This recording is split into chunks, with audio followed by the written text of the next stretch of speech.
Ahanba maktada Salai Story Channel gi mahut sinjaduna Panthoi Mangang mayambu taram na oksabaga loinana ikot no na khurimsari ngasi su mayam gidamakta nungairaba Phunga wari ama puduna lakjare wari asigi mamingna Mamagi mangak Rajkumar wari asibu ibirakpana Athouba Meetei Hauzik mayam gi mafamda wari asi khudol tamjari mayam punna taminarasi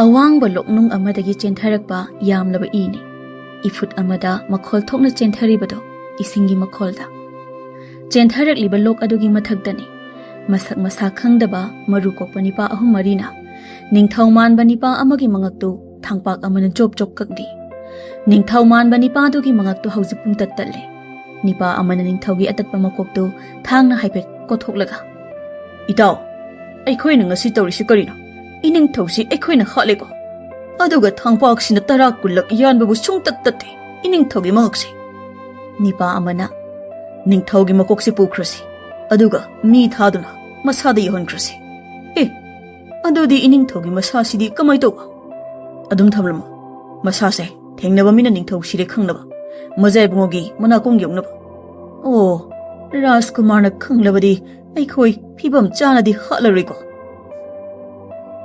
Ningthaugi makokta pukre moi marina ningthaugi makok yaudaba masaduna hayingwawa illaga lehauri adubu onthokpadi ningthau hatliba moi maridu ningthauna khwai thajana mabu matam pumbada ngak silhaliba magi manakta adum leiba lanmi marini ningthau hatlambagi paw tabada leibak miyamdu angakpa akiba amaga loina yumthong khuding tengthana wainarami ningthau leibak khuntak lansirami thangnaba leibak kharadani leibak amagi ningthauni ningthaudu magi marup mapang amaga sagol tolai amada tongna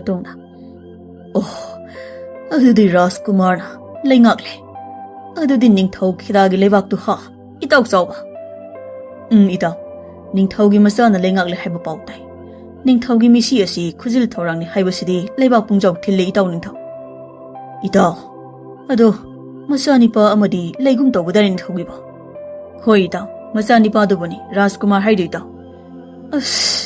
ai phabu ko ngauri haiduni ta wari se sara adudi ningthaugi sana tangbaldu masani pada sinabadi kari kai bajana ihe Rajkumar sana tangbaldu phamli haisidi aina so aduni tawnitha nupina ningthaugi sana tangbal sinaba haibasidi khudong thiningai maramni haibadi ningthau khufam munarakani masa ani leibanina mapa pundrasu nupina leibak panba yabasu nate ningthau leitrabadi leibak miyamgi marakta ningthau iningba singi marai lakani shana konong mai chakani maharani piruk leidi atopada mayum pankhrabani somgi konongda kaisu khut thingjinba ngamloida magi mafam leiti somda luribadi itaw leikhidraba itaw ningthaugi masani pado puksel yamna singba mi oi ama oiramale mapa ningthau hatba mi masak khangjiba phawba kana amata mapagi ningthau khubamda mamina yengba phaw yaroi haigumsu taki pausi karinguma ningthaugi sana tangbalda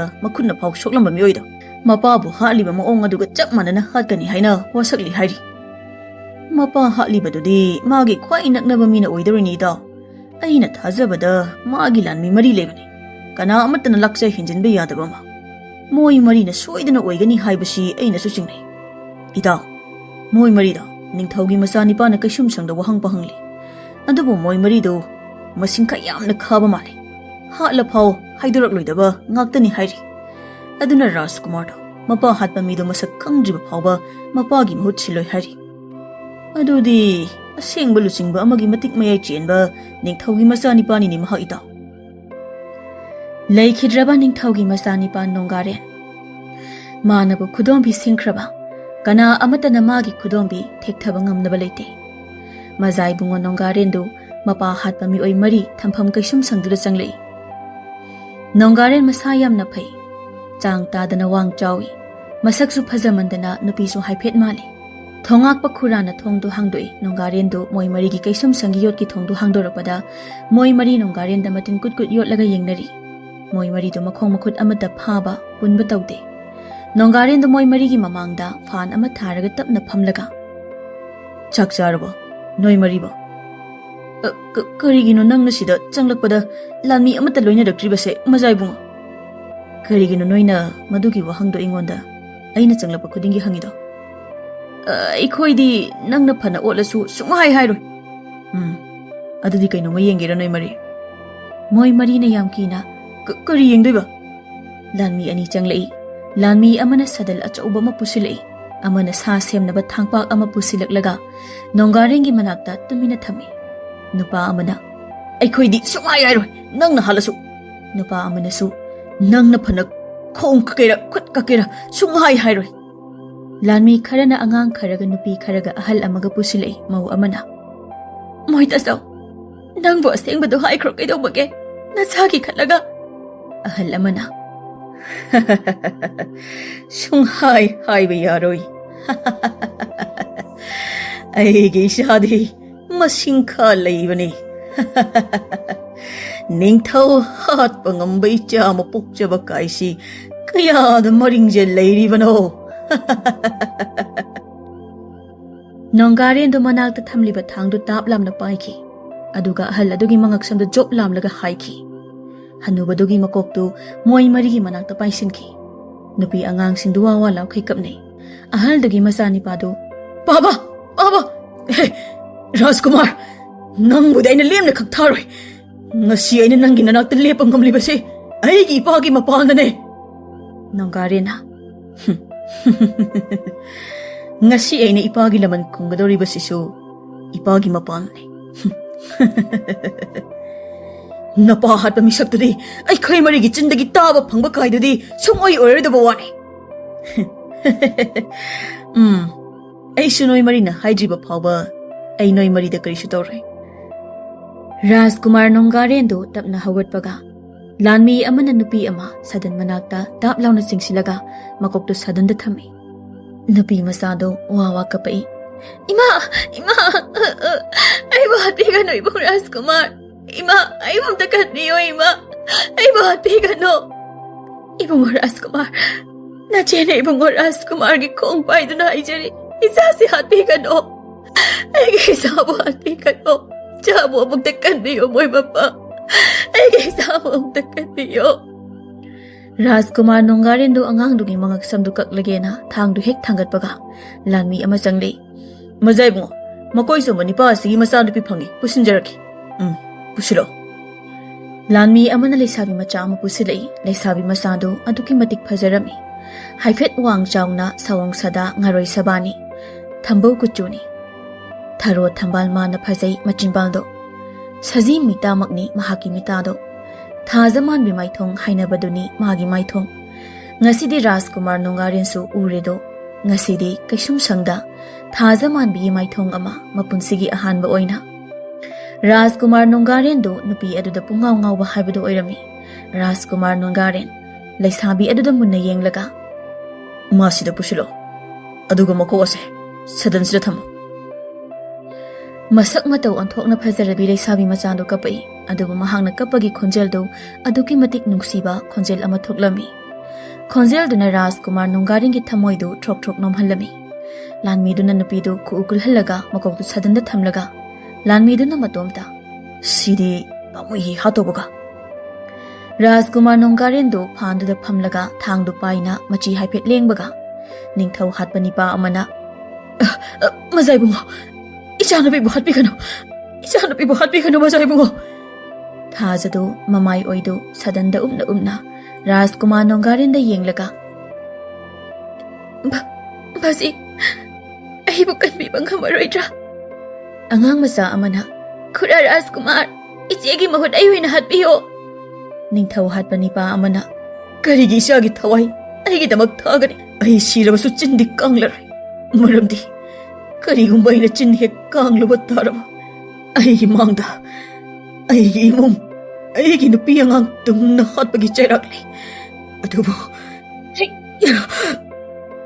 Nipadu Rajkumar Nongaren gi thangdu songsilaga satlauna mullaga masa matom tamangak lelaga sijaram Rajkumar do asiba nipadu da ngakna yengli Hauzik Rajkumar Nongaren do mapa lekhidabagi awaba khara Thaza kaubi mapa hatpa yaubi nipa amagi masanupi oiramduna mama ko khara sarami Maramdi thazadu Rajkumar Nongarena khoidajakre. Mapa leitabagi awat chaina thazagi wakhana kharanna thaibiri. Rajkumar Nongarendu mapagi mitam khiliba mongphamduda khu kunna phamlaga. Pabung Ningthau pandaba leibak amo oiragasu. Pabunggi lengak mayeng tadana lehengani haibase. Nachagi wasakni. Aina khankhiba ningkhiba thabak amata ngasi fawba pangthoktana lakhide haiba pabungna khangkhibada. Pabungbu hatpa miyoida. Miyoy amakhakki lalongni. Pabunggi mihat. Adu ngasi aina moral lejadaba chamlaba. Karisu khangjadaba nupi angangsingda ulliba. Hinchayay tambagi maongse. Ay yamna pamde pabung. Makoy nupi angangsingduna aibu karini haina kalamgani. Aibu Nongarendu kaplingai leikhidraba ningthaugi khiliba mitam makhaduda hui angaubi ama changlaklaga upna kullaga mapi oro tari. Angaubi kapkano kidaubagai pabunggi bahut ai lehorisidi. Aisu pabunggi bahut nang lehorisidi. Aduna ibani waba yade. Pabunggi laman haksang sona kumba yade. Matam khara haukre Rajkumar Nongarendu mihatpasingi yumda chatuna makhoigi nupi angangsingda mana mihatpasing mangda tawkhibadu singdokjarami.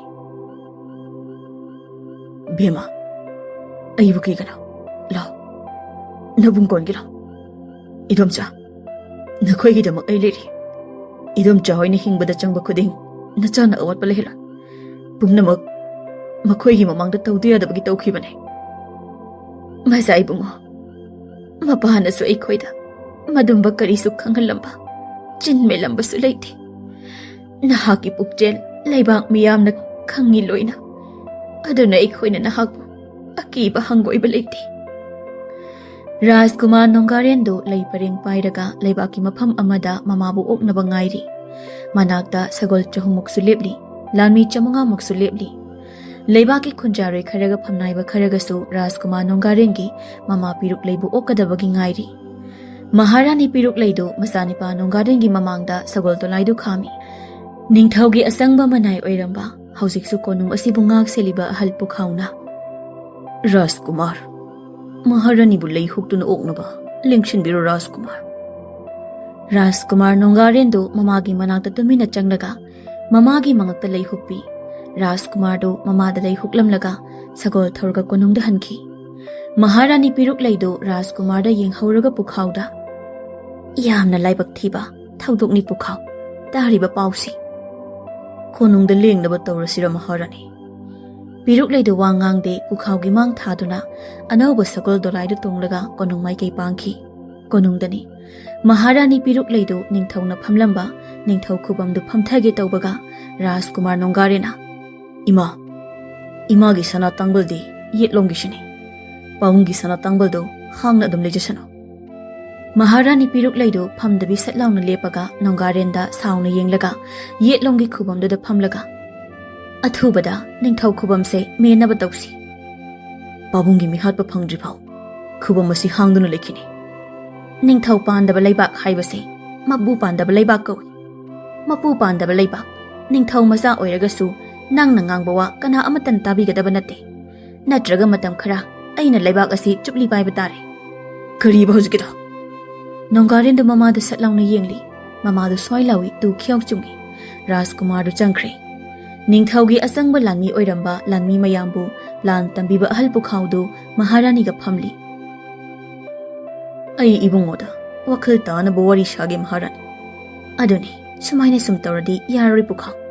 Ningthau leitringai atopana lan tasila abadi. Madu makting ngamloida Maharani. Aikhoigi ibungo Nongaren araibai janati. Somda Rajkumar do apakpa phingau amada mana khoida jabi kana kumbi amagi sakdam leplaga yeklingai. Nongarengi manakta senapati du sensilei. Rajkumar mi hatpa amasu matomda siore. Kare matau karamba mi oi. Masa nupi lei sabi ama leibado mahaki mapani hai hinghauriba aniduna. Oh karam tawne ꯃꯣꯏꯅ ꯑꯗꯨꯝꯅ ꯃꯁꯥ ꯃꯇꯣꯝꯇ ꯁꯤꯈ꯭ꯔꯕꯅꯤ ꯑꯗꯨꯒ ꯑꯇꯩ ꯑꯇꯣꯞꯄ ꯃꯤꯑꯣꯏ ꯀꯅꯥ ꯀꯅꯥ ꯆꯦꯟꯅꯩ ꯍꯥꯏꯕꯗꯨꯁꯨ ꯃꯈꯣꯏꯗꯒꯤ ꯈꯪꯒꯗꯧꯔꯤꯕꯅꯤ ꯂꯥꯟꯃꯤ ꯑꯃ ꯑꯅꯤ ꯑꯃꯨꯛ ꯆꯦꯟꯁꯤꯜꯂꯛꯏ ꯃꯖꯥꯏꯕꯨꯡꯉꯣ ꯂꯩꯈꯤꯗ꯭ꯔꯕ ꯅꯤꯄꯥ ꯑꯗꯨꯒꯤ ꯃꯆꯥꯅꯨꯄꯤꯗꯨ ꯁꯛꯈꯪꯗꯕꯁꯤꯡꯅ ꯐꯥꯈ꯭ꯔꯦ ꯍꯥꯏꯔꯤ ꯅꯣꯡꯒꯥꯔꯦꯟꯗꯨ ꯊꯥꯖꯒꯤ ꯁꯛꯇꯝꯗꯨ ꯌꯦꯛꯄ ꯈꯪꯂꯦꯞ ꯂꯦꯞꯄꯒ ꯁꯒꯣꯜ ꯊꯧꯔꯥꯡ ꯇꯧ ꯇꯨꯔꯦꯜ ꯃꯇꯥꯏ ꯑꯃꯗꯅꯤ ꯊꯥꯡ ꯄꯥꯏꯕ ꯅꯤꯄꯥ ꯈꯔꯅ ꯊꯥꯖꯗ ꯍꯤꯗ ꯍꯥꯞꯅꯕ ꯆꯤꯡꯊꯔꯤ ꯀꯩꯒꯤꯅꯣ ꯅꯣꯏꯅ ꯐꯥꯔꯤꯁꯦ ꯑꯩꯕꯨ ꯐꯥꯔꯤꯁꯦ ꯀꯩꯒꯤꯅꯣ ꯍꯤꯗ ꯀꯥꯎꯅꯤꯍꯦ ꯅꯪꯕꯣ ꯂꯥꯎꯗꯨꯅ ꯂꯩꯔꯅꯨꯅꯦ ꯅꯪꯕꯣ ꯀꯔꯤꯒꯤ ꯀꯥꯗꯣꯏꯅꯣ ꯅꯣꯏ ꯀꯅꯥꯅꯣ ꯑꯩꯕꯨ ꯀꯩꯒꯤ ꯐꯥꯔꯤꯅꯣ ꯃꯁꯤ ꯆꯕꯦꯡ ꯌꯥꯝꯅ ꯉꯥꯡꯉꯤ ꯑꯗꯨꯗꯤ ꯈꯨꯕꯥꯛꯁꯤꯅ ꯍꯩ ꯅꯤꯄꯥꯗꯨꯅ ꯊꯥꯖꯗ ꯈꯨꯕꯥꯛꯇꯨ ꯍꯦꯛ ꯂꯥꯝꯈꯤꯕꯒ ꯅꯤꯄꯥꯒꯤ ꯈꯨꯕꯥꯛ ꯃꯌꯥꯏꯗꯨ ꯊꯥꯡ ꯑꯇꯦꯟꯕ ꯑꯃꯅ ꯖꯣꯞ ꯂꯥꯎꯅ ꯌꯨꯡꯈꯤ ꯅꯤꯄꯥꯗꯨ ꯈꯨꯕꯥꯛꯇꯨꯗ ꯌꯦꯡꯉꯒ ꯉꯛꯅ ꯀꯔꯤꯅꯣ ꯁꯤꯗꯤ ꯊꯥꯡꯅꯦ ꯑꯩꯒꯤ ꯈꯨꯕꯥꯛꯇ ꯌꯨꯡꯉꯤꯁꯦ ꯊꯥꯡꯅꯦ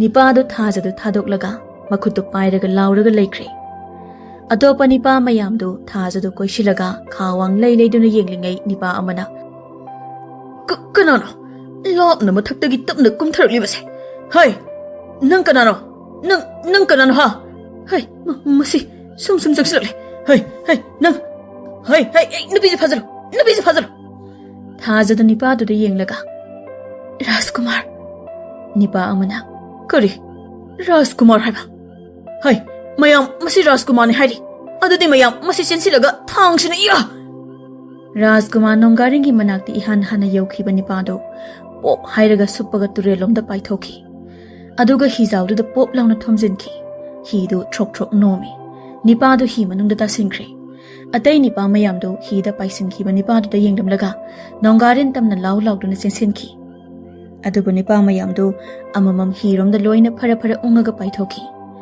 ꯑꯗꯨꯒ ꯍꯤꯗ ꯄꯣꯞ ꯂꯥꯎꯅ ꯌꯩꯗꯨꯅ ꯊꯥꯖꯤꯟꯈꯤ ꯔꯥꯖꯀꯨꯃꯥꯔ ꯅꯣꯡꯒꯥꯔꯦꯟꯒꯤ ꯃꯈꯨꯠ ꯑꯣꯏꯅ ꯅꯤꯄꯥ ꯑꯃꯒꯤ ꯃꯉꯛꯁꯝꯗꯨ ꯆꯞꯄꯒ ꯊꯥꯡꯒꯠꯂꯤ ꯅꯤꯄꯥꯗꯨ ꯃꯈꯣꯡꯗꯨ ꯂꯩꯕꯥꯛꯇ ꯊꯦꯡꯕ ꯉꯝꯗꯦ ꯅꯣꯏꯕꯨ ꯀꯅꯥꯒꯤ ꯊꯧꯗꯥ ꯑꯣꯏꯅ ꯂꯥꯛꯄꯅꯣ ꯍꯥꯏꯗꯣꯛꯄ ꯌꯥꯗꯦ ꯑꯣ ꯁꯤꯗꯤ ꯍꯥꯏꯗꯣꯛꯄ ꯌꯥꯗꯕ ꯉꯥꯛꯇꯅꯤꯅꯦ ꯍꯟꯗꯛꯀꯤ ꯂꯥꯟꯃꯤꯁꯤꯡꯁꯦ ꯑꯗꯨꯗꯤ ꯅꯉꯛꯁꯝꯁꯤ ꯃꯤꯠꯈꯥꯏꯔꯒꯦꯀꯣ ꯔꯥꯖꯀꯨꯃꯥꯔ ꯅꯣꯡꯒꯥꯔꯦꯟꯅ ꯅꯤꯄꯥꯗꯨꯒꯤ ꯃꯉꯛꯁꯝꯗꯨ ꯄ꯭ꯔꯣꯛ ꯂꯥꯎꯅ ꯃꯤꯠꯈꯥꯏ ꯅꯤꯄꯥꯗꯨ ꯍꯥꯏꯔꯝꯂꯒ ꯃꯉꯛꯇꯨ ꯅꯣꯟꯊꯈꯤꯕꯒ ꯔꯥꯖꯀꯨꯃꯥꯔ ꯅꯣꯡꯒꯥꯔꯦꯟꯅ ꯅꯤꯄꯥꯗꯨ ꯍꯤꯗ ꯂꯥꯛꯇꯅ ꯂꯪꯁꯤꯟꯈꯤꯕꯒ ꯑꯇꯣꯞꯄ ꯂꯦꯝꯍꯧꯔꯤꯕ ꯅꯤꯄꯥꯁꯤꯡꯗꯨ ꯅꯣꯡꯒꯥꯔꯦꯟ ꯇꯝꯅ ꯊꯥꯡꯗꯨ ꯍꯥꯏꯗꯨꯅ ꯂꯥꯎꯔꯒ ꯆꯦꯟꯁꯤꯟꯅꯔꯛꯏ ꯑꯗꯨꯕꯨ ꯅꯣꯡꯒꯥꯔꯦꯟꯒꯤ ꯈꯨꯎꯡ ꯑꯃꯗ ꯊꯥꯡꯅ ꯑꯃꯨꯛꯇꯗ ꯍꯥꯏꯗꯠꯄꯗ ꯃꯣꯏ ꯈꯔꯗꯨꯒꯤ ꯃꯈ꯭ꯋꯥꯡꯁꯤꯡꯗꯨ ꯌꯦꯟꯗꯦꯝ ꯇꯠꯄꯒꯨꯝ ꯂꯣꯏꯅ ꯇꯠꯂꯝꯃꯤ ꯔꯥꯖꯀꯨꯃꯥꯔ ꯅꯣꯡꯒꯥꯔꯦꯟꯅ ꯊꯥꯖꯗꯨ ꯃꯈꯨꯠ ꯁꯝꯂꯒ ꯇꯨꯔꯦꯜ ꯂꯩꯔꯥꯏ ꯃꯊꯛꯇ ꯀꯥꯈꯠꯈ꯭ꯔꯦ ꯑꯗꯨꯒ ꯑꯁꯤꯕ ꯃꯌꯥꯝꯗꯨꯅ ꯍꯤꯗ ꯂꯣꯏꯅ ꯌꯥꯎꯔꯒ ꯍꯤꯗꯨ ꯇꯨꯔꯦꯜꯗ ꯇꯞꯅ ꯇꯥꯎꯊꯍꯧꯔꯤ ꯔꯥꯖꯀꯨꯃꯥꯔ ꯅꯣꯡꯒꯥꯔꯦꯟꯅ ꯊꯥꯖꯗꯨ ꯃꯥꯒꯤ ꯁꯒꯣꯜ ꯃꯅꯥꯛꯇ ꯁꯒꯣꯜꯁꯤꯗ ꯀꯥꯈꯠꯂꯨ ꯏꯆꯜ ꯊꯥꯖꯗꯨ ꯌꯥꯝ ꯀꯤꯅ ꯅꯣꯡꯒꯥꯔꯦꯟꯗ ꯍꯣꯏ ꯔꯥꯖꯀꯨꯃꯥꯔ ꯅꯣꯡꯒꯥꯔꯦꯟꯗꯨ ꯊꯥꯖꯒꯤ ꯊꯣꯡꯒꯥꯜꯗ ꯁꯒꯣꯜꯗꯨ ꯈꯥꯝꯃꯒ ꯌꯨꯝꯗ ꯀꯅꯥ ꯂꯩꯃꯤꯟꯅꯒꯦ ꯀꯅꯥꯝꯇ ꯂꯩꯇꯦ ꯏꯇꯣꯝ ꯂꯩꯕꯅꯦ ꯅꯣꯡꯒꯥꯔꯦꯟꯗꯨ ꯁ꯭ꯋꯥꯏ ꯂꯥꯎꯅ ꯀꯔꯤ ꯅꯇꯣꯝꯇ ꯂꯩ ꯍꯥꯏꯕ ꯑꯗꯨꯁꯨ ꯑꯁꯨꯛ ꯌꯨꯝꯅꯥꯛ ꯂꯟꯕ ꯈꯨꯜꯁꯤꯗ ꯑꯩꯒꯤ ꯊꯋꯥꯏ ꯀꯟꯕꯤꯕꯒꯤ ꯊꯥꯒꯠꯆꯔꯤ ꯔꯥꯖꯀꯨꯃꯥꯔꯕꯨ ꯑꯩ ꯑꯗꯨꯛ ꯊꯃꯣꯏ ꯀꯟꯕ ꯃꯤ ꯅꯠꯇꯦ ꯃꯣꯏ ꯃꯔꯤꯗꯣ ꯑꯩꯅ ꯈꯨꯕꯥꯛꯅ ꯐꯥꯎ ꯁꯤꯠ ꯊꯥꯔꯛꯇ꯭ꯔꯤ ꯃꯤꯍꯥꯠꯄꯁꯤꯡꯗꯨꯒꯤ ꯃꯃꯥꯡꯗ ꯅꯈꯣꯏꯗ ꯑꯩꯅ ꯇꯧꯈꯤꯕꯗꯣ ꯑꯩꯅ ꯄꯥꯝꯅ ꯇꯧꯈꯤꯕ ꯅꯠꯇꯦ ꯃꯈꯣꯏꯒꯤ ꯃꯆꯤꯟ ꯊꯣꯛꯅꯕ ꯅꯣꯏꯗ ꯈꯗ꯭ꯔꯛ ꯇꯧꯈꯤꯕꯅꯤ ꯑꯗꯨꯒ ꯑꯍꯜ ꯑꯃꯗꯨꯗꯤ ꯃꯃꯥꯡꯉꯩ ꯆꯍꯤ 3ꯇ ꯉꯥꯏꯔꯤꯕꯤ ꯅꯨꯄꯤ ꯃꯆꯥ ꯑꯃꯒꯤ ꯏꯀꯥꯏ ꯈꯨꯝꯅꯕ ꯃꯥꯡꯍꯜꯂꯨꯕꯒꯤ ꯀꯩꯁꯨꯝꯁꯪꯗ ꯂꯩꯔꯨꯔꯕ ꯑꯍꯜꯅꯤ ꯏꯄꯥ ꯅꯤꯡꯊꯧꯅ ꯑꯍꯜꯗꯣ ꯃꯌꯥꯝꯒ ꯃꯤꯃꯥꯟꯅꯗꯕ ꯑꯍꯜꯅꯦꯅ ꯁꯤꯕꯒꯤ ꯆꯩꯔꯥꯛ ꯄꯤꯈꯤꯗꯕꯅꯤ ꯑꯗꯨꯕꯨ ꯑꯩꯅ ꯄꯤꯈꯤꯕꯅꯤ ꯍꯣꯏ ꯑꯩ ꯂꯩꯖꯍꯧꯔꯒꯦ ꯔꯥꯖꯀꯨꯃꯥꯔ ꯐꯔꯦ ꯑꯗꯨꯗꯤ ꯑꯩꯁꯨ ꯆꯠꯅꯕ ꯇꯧꯔꯒꯦ ꯏꯆꯟ ꯐꯅꯤ ꯔꯥꯖꯀꯨꯃꯥꯔ ꯅꯣꯡꯒꯥꯔꯦꯟꯗꯨ ꯊꯥꯖꯒꯤ ꯌꯨꯝꯗ ꯌꯦꯡꯂꯝꯂꯒ ꯁꯒꯣꯜꯗꯨ ꯊꯧꯔꯒ ꯆꯠꯈ꯭ꯔꯦ ꯑꯗꯨꯕꯨ ꯊꯥꯖꯗꯨ ꯊꯣꯡꯒꯥꯜꯗ ꯂꯦꯞꯄꯒ ꯔꯥꯖꯀꯨꯃꯥꯔ ꯅꯣꯡꯒꯥꯔꯦꯟꯗ ꯂꯦꯞꯄꯒ ꯌꯦꯡꯂꯒ ꯑꯗꯨꯝ ꯂꯩꯍꯧꯏ ꯅꯨꯃꯤꯗꯥꯡ ꯋꯥꯏꯔꯝꯅꯤ ꯊꯥꯖꯗꯨ ꯃꯥꯒꯤ ꯌꯨꯝꯒꯤ ꯃꯥꯡꯒꯣꯜꯒꯤ ꯆꯨꯔꯤꯗ ꯃꯇꯣꯝꯇ ꯐꯨꯡꯕꯪꯅꯅ ꯐꯝꯂꯤ ꯑꯗꯨꯒ ꯔꯥꯖꯀꯨꯃꯥꯔ ꯅꯣꯡꯒꯥꯔꯦꯟꯁꯨ ꯊꯥꯖꯒꯤ ꯊꯣꯡꯒꯥꯜꯒꯤ ꯃꯔꯨꯝ ꯑꯃꯗ ꯁꯒꯣꯜꯗꯒꯤ ꯀꯨꯝꯂꯒ ꯊꯥꯖꯕꯨ ꯌꯥꯝꯅ ꯅꯨꯡꯁꯤꯅ ꯈꯣꯏꯗꯥꯅ ꯌꯦꯡꯂꯤꯉꯩ ꯅꯣꯡꯒꯥꯔꯦꯟꯒꯤ ꯇꯨꯡꯗꯒꯤ ꯏꯄꯨ ꯄꯨꯈꯥꯎꯅ ꯅꯨꯄꯤ ꯃꯆꯥꯁꯤꯒꯤ ꯈꯟꯕꯗ Rajkumar nahak konungda hanba ngamdrabra. Ha, ipu pukhaudi matau karamna mafamsida. Nahak pu senaba aigi ithaudangi ne. Nahak konungda lengbiram. Nanai hak nupi masasi konungda pujaraklaki. Rajkumar Nongaren do ipu pukhauda yenglamlaga tumina sagoldu thauki. Rajkumar Nongaren haujiksu konungda handri mahak masi amada leiringai ipu pukhauna thajadu konungda puki. Nongaren do nena tana sor ama holaga thaukiba sagoldu da yenghauraga.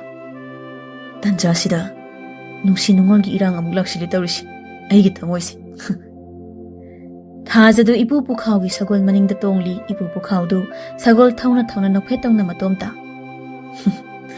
Konungdadi handraduna maraibak thirabisi aigi tungda senaja horiba tawrisi.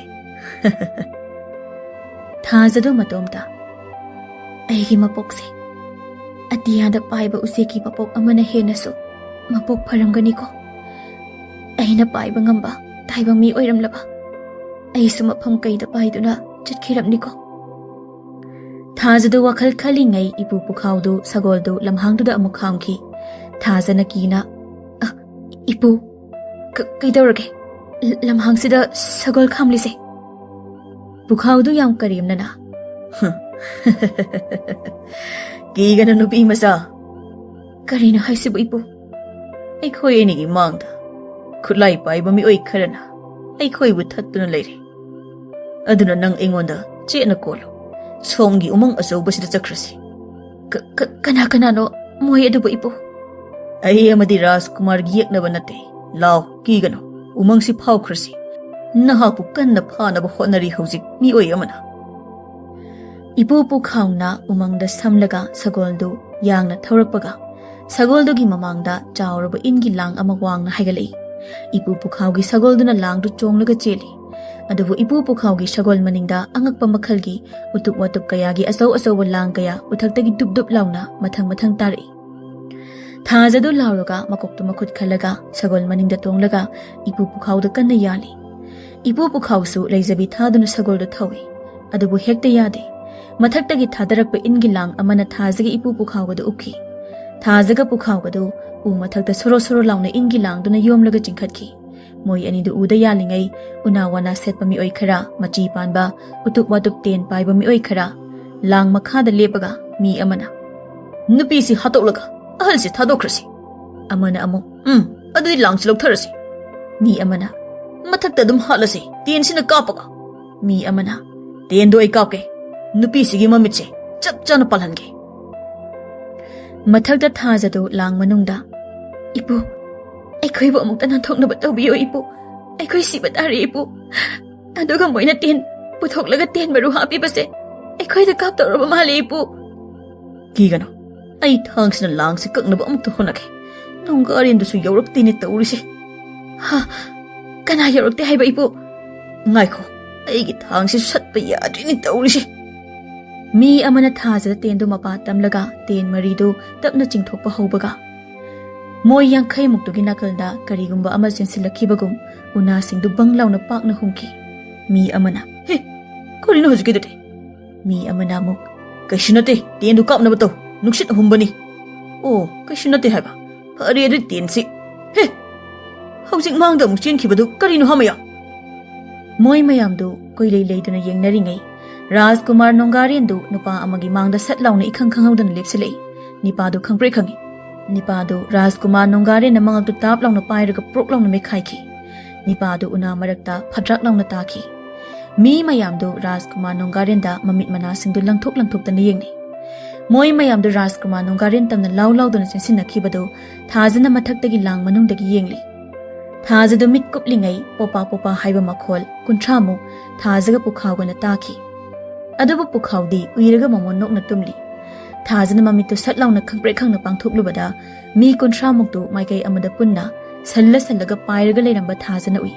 Mi singdu malang tarangda pairingai Rajkumar Nongaren du mitna kupada khuda muk chawba upambi ama ura yauna prok launa phuklaga moi kunmuk lemhawbadu lam dana kanki. Moi kunthramuktu kai dana pangpaida paisilaga thomjinki. Uda nungda unthom thomjinki. Rajkumar Nongaren du mathakta yengkhalaga Ipu nang yam tukachai ko Thaba khudingmak aingonda loina inthoi. Ipu pukhaudu lang manungdagi mamitu uina uina. Masidi nangi na thauni kaino.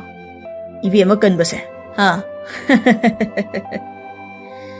Nongarenga pukhauga na phagi taunabadu thajadi momonok na tajaringai. Rajkumar nongarendu makhongda yenglaga. Korino leibaksina khangni niklibasina. Ihe. Moyang khaisidi. Amat hawala khidreda. Ihe. Nongarendu leibakta yenglingai nongaren tamna onthokna chawraba ujau pambi ama masa marenga nungsiki makholga punna paisilei. Rajkumar nongarendu ujaudu ubada. He. Korino sidi. Khongnang pambi natra. He. Nongarendu khanghaude masu satlauna ujau pambi duda chongkhalaga tap netlaga ujau pambi duda sasat naplaga u pairakpa maikei duda yenglubada machi ani panba matu jom lauba makhunan lebakta soro chingba hingchaba ama Rajkumar nongaren tamna dam launa sensilei thajaga pukhaugasu ujau pambi paisilakpagi makholduga hingchaba sensilakpagi makholduga yenglubada hingchabadu ubada moi ani du mayakai adubu Rajkumar nongaren di kaya kaidodabagum Malang da pairiba ujaudu da tap naplaga chongthok hawi ujaudu lanthoklaga ujaudu urakta safu kanna paisin khibaga hingsabadu su Rajkumar gi manakta lerami Rajkumar do hingsabagi mamangda dhuplauna tabaga yum mukchawba hingsabadu magi chawrba khubaktuna Rajkumar gi makokta tap launa pairaga umang shidi aigini hairaga noidi karegi amuk changlakliba ha Hingsabana Rajkumardo makoktu pairaga laktana langki. Rajkumardo thajaga pukhauga yaliba langdu thomjinge tawbada Rajkumardo magi tungda kiriba phidu phatlauna phandoklaga usekna mamai leibugum leithokhi. Aduga u amada pop launa thomjinki Rajkumar safu kanna. Hingsabana Rajkumardo safu haifet kalapna hulakpa mali. Rajkumardo uda thomjinbada makok ngauraduna leimaida sitharaga wakhal manglaga taraga leiringai hingsabado mathakta yaliba thajaga pukhauga do ure. He? Sidi minina. He? Ai, masi chadum chathokeda. Hingsabado moi ani yawu langdu makhutna lami thajadu kanna lawi. Ipu pukhaudu magi thangdu kanna leli. Korino ni ngasi sibu thaukraba thangsina lenba changdaba uri sibu ipo hingsabagi makhun aingoda thenge ipo hingsabagi makhuse hai pakhal kanu ka shu tawrai lang se hingsabasina chingtharaglene hingsabana moi ani yawa langdu makhada thadabaga thajadu kana lawbaduda Rajkumar do wakhal haipelai Pukhaudu langdagi satlauna chongthoklaga hingsabada magi thangduna satlauna thilli onthokpa haiduni ipu pukhaugi thangdu hingsabada thinba changde hingsabana ipu pukhaudu khunamna poplauna thongki ipudu urakta supaga paisinki ipudu su ik hairaga wanthakre uda yaisilaga hauji hingsabado namthiraba mayadu launa kathoklaga maraidu sangna tingthoklaga thajadu mayada thadadawgi mamaidu atiyada longthoklaga thajadu makhut oina chapaga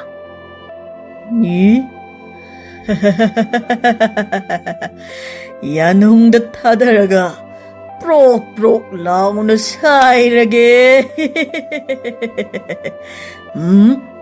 Masamsi horel yarakta panni aduna makokasi thadalaga saige Hingsabadu maraidu khunimuk sangna tingthoklaga thajagi makokdu thadatke hek tawbaga Hingsabagi maraida thangsang amana job launa thinki Hingsabagi maraidu thangduna phaureng lengi Hingsabadu kanna lauraga he ai leida yurisi karino hey chatlu ada miga chalo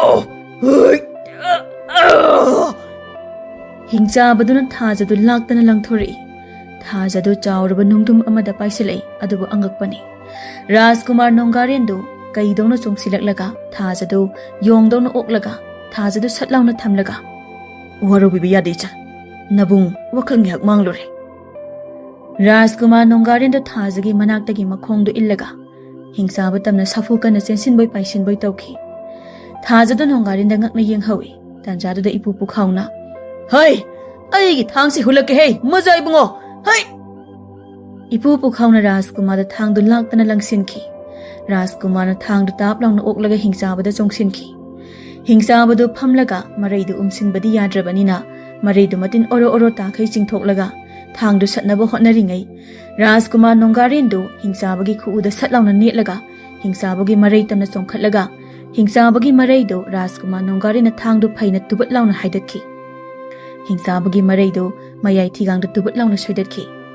Hingsabagi maraidu una marakta thang du yawraga phan phan chonglaga lei napi una marakta. Hey!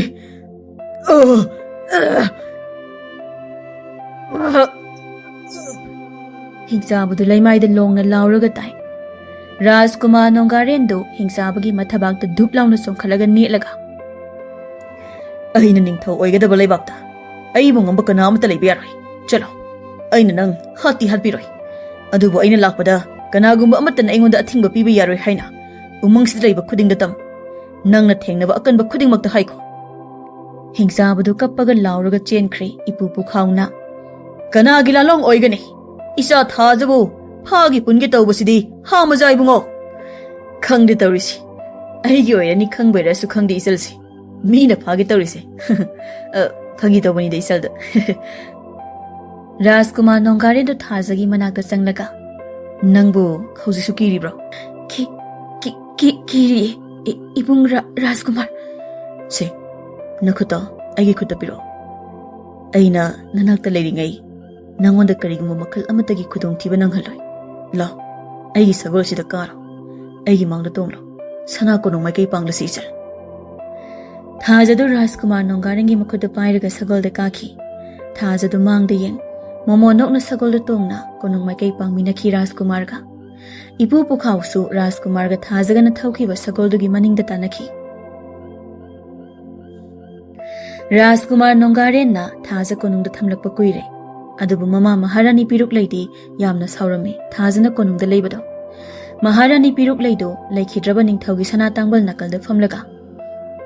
Mara leire haiduna. Hadok taramba amagi masabu konungda mataw karna thamdoribano ha pukhau. Ibema Maharani. Angangdagi kanasu leitri. Aduga masidagi hena luribana angang nupi masadu khongthang khuding khudong thiningai oire. Maram sigisu ayamba ibungona mabu konung asida thambani Maharani. Nang iningthaugi asanba manaini kaunu pukhau. Ningthau amadi Maharani gi yathang kaidonungda hektok jaroi haina. Ningthau na piramba thangdu pairaga wasakhibadu nang ningsingo. Ibema Maharani. Aduna Rajkumar nongaren khangandana nupi masasi manghanko. Kari haiba Maharani. Piruk leido pukhauda khana sauna yenglaga. Nangi nupi angang sibagi khayatagi kanana kanbikhi ningsingo. Maku singdagi sanagi laigi mitam huralamba nangi nasa nangi nupi. Ningthau na sibagi chairak pirabada. Kana udaba kan. Aina na ningthaugi. Makhong paiduna haijakhibadu. Nangi namangdani haiba kaugana. Ipu pukhaudu magi nupi angangi yamna ikai ngai oiba warisu nauna amu puthorakpaduda ipu pukhaudu ikai bana loirami. Amadi Maharani gi yathang hiktok pangamlamde. Matam khara amu haukre Rajkumar nongarendu kaisum sangda mapaningthau hatpa hingauba nipa anidugi manakta phamli. Rajkumar nipa aniduna phamli ba leibak tumaktada phamli. Rajkumar nongarena tapna. Lakliba taragu humdoi nipan basida. Nakhoi ani thadok lagi haina khali aina khangi noi maribu kana gumba amagi yathang hiktok pangam dabo igani haina yai mana isagi iran isana yazai Rajkumar adubo ai gi nupi angang kandaba yade makhoi gi damak ai sidaba yade Rajkumar adubo ai kaisum sangsidagi thokpasu ki jai Rajkumar ai leibak sigi ningthau oigadaba mini ai na ngasi fawba nakhoida khubangna set phau thakitri noi ai thamoi masakti khangpham thokpani khura nongyaina majai bungogi thangdu pairaga wasakpiro majai bungona ning thoi biro aduga hinghori bai khoinigi imung manung bungak senabiro adu oirabadi ai khoi ining thobu kanana karigi damak hatpano haibado ai khoi majai bungoda haidok jarage hoi ai shoidana wasakani mado yai maga nongyai ga duki na yengnaringai nongarendu hawatlaga ning thoi ya thangni konung manung asi nakhoi ani gi yeknaba lei haibasi kawano noyani pirak pasak sadrikan aina mamangdagi piramba hidakto chakta hana loina chaigedabani madugi hidakto chairiba mokhai ꯆꯥꯅꯕ ꯈꯨꯗꯤꯡꯃꯛꯇ ꯌꯥꯎꯕ ꯍꯨꯁꯤꯡ ꯃꯌꯥꯏ ꯆꯝꯈꯤꯅꯤ꯫ ꯔꯥꯖꯀꯨꯃꯥꯔ ꯅꯣꯡꯒꯥꯔꯦꯟꯗ ꯊꯣꯛꯂꯛꯏ ꯑꯗꯨꯒ ꯊꯣꯉꯥꯛꯄ ꯑꯗꯨꯗ ꯈꯥꯇꯣꯟ ꯑꯩꯒꯤ ꯑꯌꯥꯕ ꯌꯥꯎꯗꯅ ꯀꯅꯥ ꯑꯃꯠꯇ ꯃꯣꯏ ꯑꯅꯤꯒꯤ ꯃꯅꯥꯛꯇ ꯆꯪꯍꯟꯕ ꯌꯥꯗꯦ꯫ ꯐꯅꯤ ꯃꯖꯥꯏꯕꯨꯡꯉꯣ, ꯑꯗꯣ ꯃꯖꯥꯏꯕꯨꯡꯉꯣ ꯑꯩꯒꯤ ꯏꯆꯥꯅꯨꯄꯤ ꯂꯨꯍꯣꯡꯕꯗꯣ ꯃꯊꯪ ꯊꯥꯒꯤ ꯅꯤꯅꯤ ꯄꯥꯟꯕꯗ ꯇꯥꯔꯦ꯫ ꯃꯖꯥꯏꯕꯨꯡꯉꯣꯒꯤ ꯇꯧꯕꯤꯃꯜ ꯅꯅꯥꯏꯅ ꯃꯄꯣꯛꯁꯤꯃꯒꯤ ꯁꯤꯡꯕ ꯉꯝꯂꯔꯣꯏ꯫ ꯑꯩꯒꯤ ꯏꯆꯥꯕꯨ ꯅꯆꯟꯃꯛꯅꯤ ꯈꯟꯅ ꯃꯇꯦꯡ ꯄꯥꯡꯈꯤꯕ ꯃꯌꯥꯝꯗꯣ ꯅꯅꯥꯏꯅ ꯃꯄꯣꯛꯁꯤꯒꯤ ꯀꯥꯎꯖꯔꯣꯏ꯫ ꯑꯩ ꯃꯖꯥꯏꯕꯨꯡꯉꯣꯒꯤ ꯈꯣꯡ ꯁꯣꯛꯆꯔꯤ꯫ ꯀꯔꯤꯅꯣ ꯈꯥꯇꯣꯟ, ꯃꯗꯨ ꯇꯧꯍꯩꯗꯦ꯫ ꯐꯅ ꯅꯤꯡꯊꯧ ꯑꯣꯏꯁꯅꯨ, ꯐꯅ ꯔꯥꯖꯀꯨꯃꯥꯔ ꯑꯣꯏꯁꯅꯨ, ꯃꯊꯛ ꯊꯣꯡꯕ ꯀꯅꯥꯒꯨꯝꯕ ꯑꯃꯠꯇꯅ ꯃꯈꯥ ꯇꯥꯕꯗ ꯑꯗꯨꯝ ꯇꯧꯍꯩꯗꯦꯀꯣ ꯈꯥꯇꯣꯟ꯫ ꯃꯗꯨ ꯑꯩꯉꯣꯟꯗ ꯐꯠꯇꯕ ꯃꯍꯩ ꯂꯪꯁꯤꯟꯕ ꯊꯣꯛꯀꯅꯤ꯫ ꯐꯔꯦ, ꯑꯩ ꯂꯨꯍꯣꯡꯕꯗ ꯁꯣꯏꯗꯅ ꯂꯥꯛꯀꯅꯤ꯫ ꯑꯩꯅ ꯃꯕꯨꯡ ꯁꯛꯅ ꯌꯥꯏꯐ ꯊꯧꯖꯥꯜ ꯄꯤꯒꯅꯤ ꯏꯆꯜꯗ꯫ ꯑꯩ ꯊꯣꯛꯑꯦꯀꯣ ꯈꯥꯇꯣꯟ꯫ ꯌꯥꯏꯃꯒ ꯅꯣꯡꯌꯥꯏꯒꯁꯨ ꯔꯥꯖꯀꯨꯃꯥꯔꯒꯤ ꯄꯨꯛꯆꯦꯜ ꯆꯥꯎꯕꯗꯨ ꯌꯦꯡꯅꯔꯒ ꯅꯣꯡꯌꯥꯏꯅ ꯃꯤꯒꯤ ꯃꯇꯦꯡ ꯄꯥꯡꯕꯗ ꯄꯥꯝꯃꯨꯕ ꯂꯩꯈꯤꯗ꯭ꯔꯕ ꯔꯥꯖꯀꯨꯃꯥꯔ ꯅꯣꯡꯒꯥꯔꯦꯟꯅꯤ꯫ ꯑꯩꯒꯤ ꯏꯆꯥꯅꯨꯄꯥꯒ ꯏꯆꯥꯅꯨꯄꯤꯒ ꯂꯨꯍꯣꯡꯕꯗ ꯃꯖꯥꯏꯕꯨꯡꯉꯣꯅ ꯃꯕꯨꯡ ꯁꯛꯅ ꯌꯥꯏꯐ ꯊꯧꯖꯥꯜ ꯄꯤꯅꯍꯟꯒꯅꯤ꯫ ꯏꯄꯨ ꯄꯨꯈꯥꯎꯗꯨ ꯃꯥꯒꯤ ꯀꯥ ꯃꯅꯨꯡꯗ ꯃꯥꯒꯤ ꯊꯥꯡꯗꯨ ꯇꯣꯛ ꯇꯣꯛ ꯁꯨꯔꯒ ꯇꯨꯃꯤꯟꯅ ꯐꯝꯂꯤ꯫ ꯑꯩꯕꯨ ꯋꯥꯁꯛ ꯉꯥꯛꯀꯗꯧꯔꯤꯔꯥ ꯅꯠꯇ꯭ꯔꯒ ꯂꯩꯕꯥꯛ ꯀꯟꯗꯧꯔꯤꯕ꯭ꯔꯥ? ꯑꯗꯨꯕꯨ ꯂꯥꯟꯃꯤ ꯑꯩꯈꯣꯏꯒꯤ ꯉꯥꯛꯇꯕ ꯌꯥꯗꯕ ꯋꯥꯁꯛ ꯑꯃꯗꯤ ꯂꯩ꯫ ꯏꯁꯥꯒꯤ ꯈꯨꯠꯂꯥꯏ ꯄꯥꯏꯗꯨꯅ ꯋꯥꯁꯛꯈꯤꯕ ꯋꯥꯁꯛꯇꯨ ꯊꯨꯒꯥꯏꯕ ꯌꯥꯗꯦ꯫ ꯑꯗꯨꯕꯨ ꯃꯍꯥꯔꯥꯅꯤꯒꯤ ꯌꯥꯊꯪꯁꯤꯗꯤ ꯂꯩꯕꯥꯛ ꯃꯥꯡꯕ ꯌꯥꯕ ꯌꯥꯊꯪꯅꯤ꯫ ꯀꯔꯤ ꯏꯕꯦꯝꯃ ꯊꯥꯖꯁꯤ ꯃꯥꯡꯍꯟꯈ꯭ꯔꯣ ꯍꯥꯏꯕ? ꯔꯥꯖꯀꯨꯃꯥꯔꯅ ꯈꯪꯅꯕ ꯅꯨꯄꯤ ꯈꯨꯗꯤꯡꯃꯛ ꯍꯥꯠꯀꯗꯕꯅꯤ ꯍꯥꯏꯕ? ꯔꯥꯖꯀꯨꯃꯥꯔ ꯅꯨꯄꯤ ꯊꯤꯕ ꯌꯥꯗꯦ ꯍꯥꯏꯕ? ꯅꯤꯡꯊꯧꯒꯤ ꯆꯥꯔꯣꯜ ꯑꯃꯗ ꯊꯝꯕ ꯌꯥꯗꯦ ꯍꯥꯏꯕ? ꯃꯖꯥꯏꯕꯨꯡꯒꯤ ꯆꯥꯗꯥꯅꯕꯗ ꯊꯝꯂꯝꯕ ꯌꯥꯗꯦ ꯍꯥꯏꯕ? ꯀꯔꯤꯒꯨꯝꯕ ꯃꯁꯤꯕꯨ ꯃꯖꯥꯏꯕꯨꯡꯉꯣꯅ ꯈꯪꯂꯛꯂꯕꯗꯤ ꯃꯍꯥꯔꯥꯅꯤ ꯅꯪꯕꯨ ꯍꯤꯡꯈꯤꯒꯗ꯭ꯔꯥ? ꯂꯥꯟꯃꯤ ꯑꯃ ꯆꯪꯂꯛꯏ꯫ ꯏꯄꯨꯕꯨ ꯃꯖꯥꯏꯕꯨꯡꯉꯣꯅ ꯀꯧꯍꯧꯔꯤ ꯏꯄꯨ꯫ ꯍꯧꯖꯤꯛ ꯀꯣꯅꯨꯡ ꯃꯤꯐꯝ ꯐꯝꯂꯤ ꯐꯝꯅꯥꯏꯕ ꯐꯝꯅꯥꯏꯕꯤ 200ꯃꯨꯛꯁꯨ ꯍꯥꯡꯗꯨꯅ ꯂꯩꯔꯤꯕ ꯅꯤꯡꯊꯧꯒꯤ ꯁꯅꯥ ꯇꯥꯡꯕꯜ ꯌꯦꯠ ꯑꯣꯏꯗ ꯄꯔꯦꯡ ꯅꯥꯏꯅ ꯐꯝꯂꯤ꯫ ꯑꯗꯨꯒ ꯃꯍꯥꯔꯥꯅꯤ ꯄꯤꯔꯨꯛꯂꯩꯁꯨ ꯏꯉꯉꯛꯅ ꯊꯣꯛꯂꯛꯇꯨꯅ ꯃꯥꯒꯤ ꯐꯝꯐꯝꯗ ꯐꯝꯊꯔꯒ ꯀꯔꯤꯒꯤ ꯃꯤꯐꯝꯅꯣ ꯍꯥ ꯄꯨꯈꯥꯎ? ꯃꯖꯥꯏꯕꯨꯡꯉꯣꯅ ꯀꯧꯕ ꯃꯤꯐꯝ ꯑꯣꯏꯔ ꯃꯥꯜꯂꯦ ꯃꯍꯥꯔꯥꯅꯤ꯫ ꯃꯖꯥꯏꯕꯨꯡꯉꯣꯁꯨ ꯊꯣꯛꯂꯛꯂꯦ꯫ ꯄꯤꯔꯨꯛꯂꯩꯗꯣ ꯔꯥꯖꯀꯨꯃꯥꯔ ꯅꯣꯡꯒꯥꯔꯦꯟꯗ ꯌꯦꯡꯂꯨꯕꯗ ꯔꯥꯖꯀꯨꯃꯥꯔ ꯅꯣꯡꯒꯥꯔꯦꯟꯗꯨ ꯊꯥꯖꯗꯨ ꯃꯈꯨꯠ ꯁꯝꯂꯒ ꯊꯣꯛꯂꯛꯄꯗꯨ ꯎꯕꯗ ꯃꯇꯣꯝꯇ ꯄꯨꯈꯥꯎꯁꯤꯗꯤ ꯑꯩꯅ ꯍꯥꯏꯕꯗꯣ ꯍꯧꯖꯤꯛ ꯐꯥꯎꯕ ꯀꯔꯤꯃꯠꯇ ꯇꯧꯔꯝꯗ꯭ꯔꯤꯕꯣꯏꯔꯦ꯫ ꯍꯩ ꯏꯕꯨꯡꯉꯣ, ꯀꯔꯤꯅꯣ ꯅꯪꯅ ꯇꯧꯔꯤꯕꯗꯣ? ꯍꯥ? ꯃꯔꯥꯜ ꯂꯩꯔꯕ ꯃꯤꯑꯣꯏ ꯑꯃꯒꯤ ꯃꯆꯥꯕꯨ ꯅꯪꯅ ꯑꯗꯨꯝꯅ ꯇꯧꯕꯗꯤ ꯇꯤꯜꯂꯤꯕ ꯑꯍꯜ ꯂꯃꯟꯁꯤꯡꯕꯨ ꯎꯁꯤꯠꯇꯕ ꯃꯑꯣꯡ ꯎꯠꯂꯤꯕ꯭ꯔꯥ? ꯃꯌꯥꯝꯗꯣ ꯅꯣꯡꯒꯥꯔꯦꯟꯒ ꯊꯥꯖꯒꯗ ꯂꯣꯏꯅ ꯌꯦꯡꯅꯔꯤ꯫ ꯊꯥꯖꯗꯤ ꯃꯄꯥꯟ ꯏꯄꯥꯟ ꯊꯣꯛꯆꯗꯕ ꯑꯣꯏꯕꯅ ꯀꯣꯅꯨꯡꯒꯤ ꯃꯤꯐꯝꯗꯨ ꯎꯕꯗ ꯃꯁꯥꯗꯨ ꯄꯥꯈꯠꯂꯝꯃꯤ꯫ ꯅꯣꯡꯒꯥꯔꯦꯟꯅ ꯊꯥꯖꯗ ꯁꯣꯔꯗꯣ ꯁꯥꯡꯅ ꯍꯣꯟꯗꯣꯛꯎ ꯊꯥꯖ꯫ ꯈꯨꯗꯤꯡꯃꯛ ꯑꯩꯅ ꯐꯅꯕ ꯂꯣꯏꯅ ꯁꯤꯟꯒꯅꯤ ꯅꯪꯒꯤꯗꯃꯛ꯫ ꯃꯌꯥꯝꯗ ꯂꯣꯏꯅ ꯍꯧꯒꯠꯅꯩ꯫ ꯔꯥꯖꯀꯨꯃꯥꯔ ꯅꯣꯡꯒꯥꯔꯦꯟꯅ ꯐꯝꯕꯤꯌꯨ ꯃꯌꯥꯝ, ꯏꯆꯜ ꯑꯁꯤꯒꯤ ꯀꯅꯥ ꯂꯩꯇ꯭ꯔꯦ꯫ ꯃꯁꯤꯒꯤꯗꯃꯛꯁꯨ ꯏꯆꯜ ꯑꯁꯤ ꯀꯣꯅꯨꯡꯗ ꯑꯩꯅ ꯉꯥꯛ ꯁꯦꯟꯗꯨꯅ ꯂꯩꯔꯒꯅꯤ꯫ ꯃꯥꯒꯤ ꯇꯨꯡꯒꯤ ꯌꯥꯏꯐꯒꯗꯕ ꯄꯨꯝꯕ ꯑꯩꯅ ꯊꯧꯒꯥꯏ ꯄꯨꯒꯅꯤ꯫ ꯑꯗꯨꯒ ꯋꯥꯐꯝ ꯑꯃꯅ ꯍꯌꯦꯡ ꯑꯁꯤ ꯑꯩ ꯅꯤꯡꯊꯧ ꯋꯥꯁꯛ ꯂꯧꯔꯒꯅꯤ꯫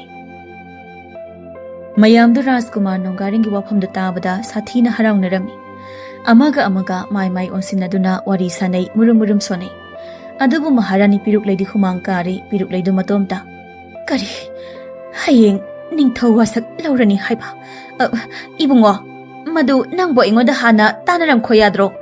ꯅꯅꯥꯎ ꯅꯤꯄꯥꯁꯨ ꯀꯧꯔꯝꯅꯤꯗꯅ ꯑꯗꯨꯗꯤ ꯁꯤꯗ꯫ ꯏꯅꯥꯎ ꯅꯤꯄꯥ ꯍꯥꯏꯕꯗꯤ ꯅꯪꯅ ꯑꯇꯣꯞꯄ ꯅꯤꯄꯥꯗ ꯅꯌꯨꯝ ꯄꯥꯜꯂꯒ ꯄꯣꯛꯄꯗꯨ ꯑꯩꯒꯤ ꯏꯅꯥꯎ ꯅꯨꯄꯥꯔꯥ ꯍꯥ? ꯃꯍꯥꯔꯥꯅꯤꯗꯨ ꯈꯪꯄ꯭ꯔꯦꯛ ꯈꯪꯅ ꯐꯝꯊꯈꯤ꯫ ꯃꯍꯥꯔꯥꯅꯤꯗꯨ ꯏꯀꯥꯏꯕꯗꯤ ꯈꯪꯗꯦ ꯔꯥꯖꯀꯨꯃꯥꯔꯒꯤ ꯋꯥꯍꯩꯗꯣ꯫ ꯑꯗꯨ ꯃꯍꯥꯔꯥꯅꯤꯗꯨ ꯋꯥ ꯃꯈꯥꯗꯤ ꯇꯥꯈꯤꯗ꯭ꯔꯦ꯫ ꯅꯣꯡꯒꯥꯔꯦꯟꯅ ꯃꯌꯥꯝꯅꯁꯨ ꯍꯦꯟꯅ ꯈꯪꯕꯤꯔꯤꯕꯗꯨꯅꯦ, ꯑꯩꯅ ꯄꯤꯛꯂꯤꯉꯩ ꯑꯩꯒꯤ ꯏꯃꯥ ꯁꯥꯟꯗꯣꯡ ꯍꯥꯏꯔꯤꯕ ꯂꯩꯕꯥꯛ ꯑꯗꯨꯒꯤ ꯅꯤꯡꯊꯧꯗ ꯃꯌꯨꯝ ꯄꯥꯟꯈꯤꯕꯅꯤ꯫ ꯃꯍꯥꯔꯥꯅꯤꯅ ꯀꯞꯁꯤꯟꯅꯔꯒ ꯃꯗꯨꯗꯤ ꯑꯩꯅ ꯂꯩꯕꯥꯛ ꯑꯁꯤꯕꯨ ꯀꯟꯅꯤꯡꯕꯒꯤꯅꯤ꯫ ꯑꯩꯒꯤ ꯍꯥꯛꯇꯛꯇ ꯂꯥꯟ ꯊꯣꯛꯄ ꯄꯥꯝꯗꯕꯒꯤꯅꯤ ꯑꯩꯅ ꯁꯟꯗꯣꯡ ꯂꯩꯕꯥꯛꯀꯤ ꯅꯤꯡꯊꯧꯒꯤ ꯅꯨꯄꯤ ꯑꯣꯏꯈꯤꯕꯗꯣ꯫ ꯃꯔꯝ ꯍꯥꯏꯕꯨ ꯅꯄꯥ ꯅꯤꯡꯊꯧꯅ ꯑꯩꯕꯨ ꯂꯧꯅꯝ ꯇꯧꯗꯨꯅ ꯑꯩꯕꯨ ꯂꯧꯈꯤꯕꯒꯤ ꯀꯣꯟꯅ ꯁꯟꯗꯣꯡ ꯂꯩꯕꯥꯛꯀꯤ ꯅꯤꯡꯊꯧꯅ ꯃꯄꯥꯡꯒꯜ ꯁꯦꯝꯒꯠꯂꯒ ꯑꯩꯒꯤꯗꯃꯛ ꯅꯄꯥꯒꯤ ꯂꯩꯕꯥꯛꯁꯤꯗ ꯂꯥꯟ ꯇꯥꯒꯦ ꯇꯧꯔꯛꯄꯗ ꯑꯩꯅ ꯅꯪ ꯄꯣꯛꯇ꯭ꯔꯤꯕ ꯁꯥꯗꯨꯅ ꯂꯩꯕꯥꯛ ꯑꯁꯤ ꯀꯟꯅꯕꯒꯤꯗꯃꯛ, ꯅꯄꯥꯕꯨ ꯀꯟꯅꯕꯒꯤꯗꯃꯛ ꯑꯩ ꯁꯟꯗꯣꯡ ꯂꯩꯕꯥꯛꯀꯤ ꯅꯤꯡꯊꯧꯒꯤ ꯍꯧꯖꯤꯛꯅ ꯁꯟꯗꯣꯡ ꯂꯩꯕꯥꯛꯀꯤ ꯅꯤꯡꯊꯧꯅ ꯏꯃꯥꯁ ꯑꯩ ꯍꯥꯟꯅ ꯄꯣꯛꯂꯝꯂꯦ ꯈꯪꯂꯛꯄꯗꯒꯤ ꯅꯤꯡꯊꯧꯗꯨꯅ ꯁꯣꯝꯗ ꯑꯃꯨꯛ ꯂꯩꯖꯔꯣ ꯍꯥꯏꯅ ꯊꯤꯟꯗꯣꯛꯄꯤꯔꯛꯄꯅꯤ ꯍꯥꯏꯒꯗꯧꯔꯤꯕ꯭ꯔꯥ? ꯅꯄꯥ ꯂꯩꯇꯕꯒꯤ ꯑꯋꯥꯕ ꯈꯔꯇ ꯑꯣꯏꯔꯕꯁꯨ ꯃꯦꯟꯁꯤꯟꯕꯤꯕ ꯂꯥꯛꯄꯅꯤ ꯑꯩꯗꯤ ꯁꯤꯗ ꯑꯃꯨꯛ꯫ ꯐꯝꯅꯥꯏꯕ ꯑꯃꯅ ꯏꯃꯨꯡ ꯃꯅꯨꯡꯒꯤ ꯋꯥꯗꯨꯅ ꯏꯃꯨꯡꯗ ꯊꯝꯈ꯭ꯔꯒ ꯍꯌꯦꯡꯁꯤ ꯃꯖꯥ ꯏꯕꯨꯡꯒꯤ ꯅꯤꯡꯊꯧ ꯋꯥꯁꯛ ꯂꯧꯕꯒꯤ ꯊꯧꯔꯝꯁꯤ ꯂꯩꯕꯥꯛ ꯄꯨꯡꯖꯥꯎ ꯊꯤꯟꯅ ꯄꯥꯡꯊꯣꯛꯅꯅꯕ ꯂꯩꯕꯥꯛ ꯁꯤꯟꯕ ꯊꯨꯡꯅ ꯁꯒꯣꯜ ꯄꯥꯎꯖꯦꯜ ꯆꯠꯍꯟꯅꯕ ꯊꯧꯔꯥꯡ ꯇꯧꯁꯤ ꯃꯖꯥ ꯏꯕꯨꯡ꯫ ꯐꯝꯅꯥꯏꯕꯤ ꯑꯃꯅ ꯊꯥꯖꯩ ꯏꯕꯦꯝꯃꯁꯦ, ꯃꯖꯥ ꯏꯕꯨꯡꯒꯤ ꯑꯣꯏꯅ ꯑꯗꯨꯝ ꯂꯧꯁꯤꯟꯕꯤꯔꯣ꯫ ꯃꯌꯥꯝꯗꯣ ꯅꯨꯄꯤꯗꯨꯗ ꯂꯣꯏꯅ ꯌꯦꯡꯅꯩ꯫ ꯅꯨꯄꯤꯗꯣ ꯇꯞꯅ ꯑꯃꯨꯛ ꯐꯥꯒꯤ ꯑꯃꯁꯨꯝ ꯇꯧꯍꯧꯕꯅꯤꯗ꯫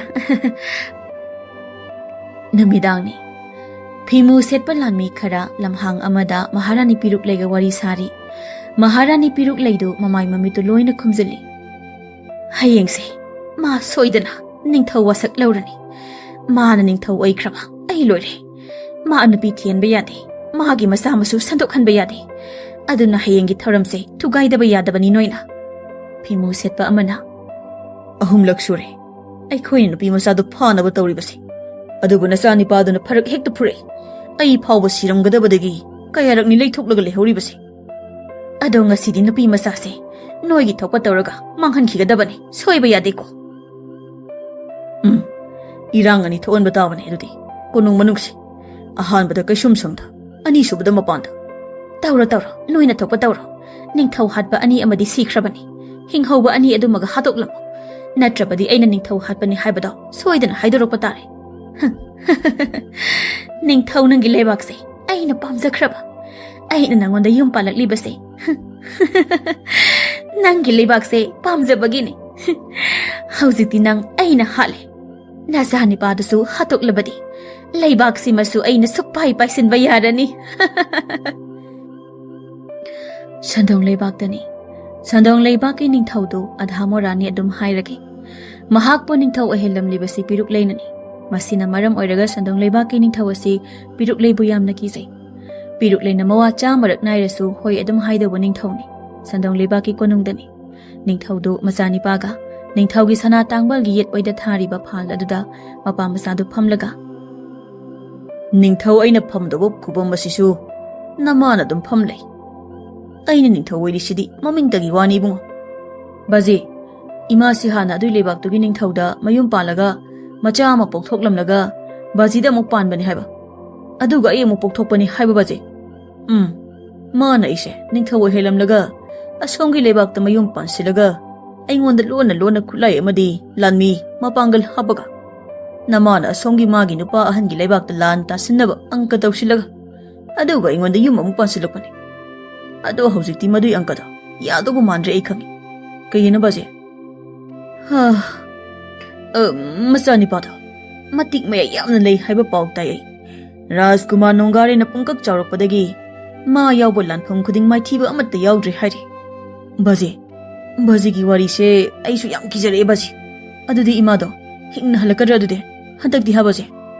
ꯈꯪꯗꯦ ꯑꯩꯁꯨ꯫ ꯂꯥꯟꯃꯤ ꯈꯔꯁꯨ ꯅꯃꯥꯒꯤ ꯃꯇꯦꯡ ꯄꯥꯡꯕ ꯆꯠꯈꯤꯕ ꯀꯨꯏꯔꯕꯅꯤ꯫ ꯅꯃꯥꯅ ꯂꯣꯟꯅ ꯄꯨꯈꯤꯕꯅꯤ꯫ ꯃꯣꯏꯒ ꯄꯨꯂꯞꯄꯨꯗꯤ ꯍꯜꯂꯛꯇꯧ ꯃꯥꯜꯂꯦ, ꯂꯣꯏꯅ ꯁꯤꯔꯒ꯫ ꯕꯥꯖꯤ, ꯑꯩ ꯌꯥꯝ ꯀꯤꯖꯩꯌꯦ ꯕꯥꯖꯤ꯫ ꯂꯥꯎ ꯅꯄꯥ ꯀꯣꯟꯒꯦ ꯂꯥꯎ, ꯑꯩꯁꯨ ꯅꯃꯥ ꯁꯤꯕ ꯉꯥꯏꯔꯤꯕꯅꯤ꯫ ꯍꯣꯏ ꯕꯥꯖꯤ꯫ ꯅꯨꯃꯤꯗꯥꯡꯅꯤ꯫ ꯀꯩꯁꯨꯝꯁꯪ ꯃꯅꯨꯡꯗꯅꯤ꯫ ꯊꯣꯉꯥꯛꯄ ꯑꯍꯜꯗꯨ ꯐꯤꯃꯨ ꯁꯦꯠꯄ ꯈꯔꯒ ꯊꯥꯡ ꯀꯟꯅ ꯌꯥꯅꯔꯤ꯫ ꯊꯣꯉꯥꯛꯄ ꯈꯥꯗꯣꯟꯅ ꯌꯥꯏꯃ ꯅꯣꯡꯌꯥꯏ, ꯃꯁꯤꯗꯤ ꯑꯩ ꯈꯛꯇꯅ ꯉꯝꯂꯔꯣꯏ꯫ ꯑꯗꯨꯅꯁꯦ ꯊꯥꯡ ꯑꯅꯤꯁꯤ ꯍꯨꯟꯖꯤꯜꯂꯛꯀꯦ, ꯑꯗꯨꯒ ꯊꯣꯡꯒꯤ ꯁꯣꯁꯤꯁꯨ ꯍꯨꯟꯖꯤꯜꯂꯛꯀꯦ꯫ ꯅꯣꯏ ꯅꯈꯨꯠꯇꯨ ꯂꯤꯊꯣꯛꯂꯒ ꯁꯣ ꯑꯁꯤ ꯍꯥꯡꯇꯣꯔꯛꯎꯀꯣ꯫ ꯐꯤꯃꯨ ꯁꯦꯠꯄ ꯑꯃꯅ ꯑꯍꯜꯁꯤ ꯂꯥꯟ ꯍꯩꯅꯩ꯫ ꯐꯤꯃꯨ ꯁꯦꯠꯄ ꯑꯃꯅ ꯑꯃꯨꯛ ꯃꯁꯤꯒꯤ ꯑꯍꯜꯁꯤ ꯍꯥꯠꯅꯕ ꯍꯣꯠꯅꯕꯗ ꯑꯅꯤꯁꯤ ꯅꯥꯟꯊꯣꯛꯈꯤꯕ ꯇꯥꯔꯦ꯫ ꯅꯥꯟꯊꯣꯛꯄ ꯅꯠꯇꯦ, ꯁꯤꯗꯤ ꯑꯩꯈꯣই ꯇꯝꯅ ꯆꯪꯂꯛꯂꯤꯅꯤ ꯃꯌꯥꯝ꯫ ꯌꯥꯏꯃꯅ ꯊꯥꯡꯗꯨ ꯄꯥꯏꯔꯒ ꯏꯈꯨꯠꯇ ꯂꯥꯟꯃꯤ ꯆꯥ ꯀꯌꯥ ꯇꯨꯈ꯭ꯔꯕ, ꯑꯗꯨꯒ ꯀꯩꯁꯨ ꯂꯩꯇꯕ ꯅꯣꯏ 20-30 ꯑꯁꯤꯅ ꯅꯣꯡꯌꯥꯏꯅ ꯏꯄꯨ ꯊꯣꯉꯥꯛꯄ, ꯅꯍꯥꯛ ꯅꯀꯜꯗ ꯉꯥꯏꯍꯥꯛ ꯄꯣꯊꯥꯔꯣ꯫ ꯑꯩꯈꯣꯏ ꯑꯅꯤꯒꯤ ꯀꯨꯝꯍꯩ ꯑꯃꯨꯛ ꯌꯦꯡꯉꯣ꯫ ꯑꯍꯜ ꯑꯁꯤ ꯋꯥꯔꯝꯂꯅꯤ꯫ ꯐꯤꯃꯨ ꯁꯦꯠꯄ ꯃꯌꯥꯝꯗꯨ ꯁꯤꯗꯤ ꯊꯥꯡꯁꯤ ꯄꯪꯌꯥꯟꯗ ꯌꯥꯟꯁꯤꯜꯂꯛꯂꯦ꯫ ꯑꯩꯒꯤ ꯊꯕꯛ ꯌꯥꯏꯃꯒ ꯅꯣꯡꯌꯥꯏꯒꯅ ꯃꯍꯥꯔꯥꯅꯤ ꯄꯤꯔꯨꯛꯂꯩꯒꯤ ꯐꯤꯃꯨ ꯁꯦꯠꯄꯁꯤꯡꯗꯨ ꯊꯥꯡꯅ ꯄꯪꯌꯥꯟꯗ ꯌꯥꯜꯂꯒ ꯍꯥꯠꯄ ꯍꯧꯔꯝꯃꯤ ꯀꯩꯁꯨꯝ ꯁꯪꯗ ꯁꯣꯝꯗ ꯃꯍꯥꯔꯥꯅꯤ ꯄꯤꯔꯨꯛꯂꯩꯗꯨ ꯀꯔꯤꯅꯣ ꯍꯧꯖꯤꯛ ꯐꯥꯎꯕ ꯃꯣꯏꯁꯤꯡꯗꯨ ꯃꯋꯥ ꯃꯅꯤꯜ ꯑꯃꯠꯇ ꯅꯥꯏꯔꯛꯇ꯭ꯔꯤꯕꯁꯦ ꯑꯩ ꯃꯣꯏ ꯉꯥꯏꯗꯨꯅ ꯂꯩꯕ ꯌꯥꯔꯔꯣꯏ ꯑꯩ ꯅꯨꯄꯤ ꯃꯆꯥꯗꯨ ꯊꯤꯔꯒ ꯊꯥꯡꯁꯤꯅ ꯆꯞ ꯆꯞ ꯂꯥꯎꯅ ꯊꯤꯜꯂꯒ ꯍꯦꯛꯇ ꯍꯥꯠꯂꯨꯔꯒꯦ